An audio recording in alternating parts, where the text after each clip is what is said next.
12 महिने सेवा करशील का नाही तरी त्याचे उपकार नाही भरशील. तू लक्षात ठेव. पाहिलं मी ना तिकडं अमरावतीकडे कार्यक्रम होता. एकच दिवस दुसरा ढोलक्याने पुरी उपडी उतारी पडलीस. पुरी उपडी उतारी पडलीस.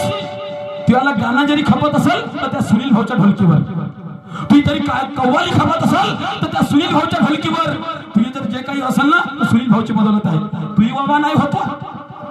तुझी आजही नाही होत. तुझ्या जन्माती वावा नाही होत. लक्षात ठेव. वावा होते शेवटी त्या सुनील भाऊची.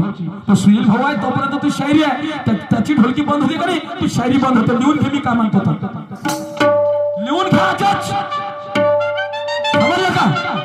तो माणूस हा तुला चालून घेऊन राहिला तुला रंगून घेऊन राहिला. समजलं का. नाही तर तू दुसरा ढोलकी शायरी नाही करू शकत. कारण त्याला पॅटर्नच आहे. ते पॅटर्नच आहे. आणि त्यांना आपल्या जीवाला का करते किती त्रास होते त्याच्या त्याला माहित असेल.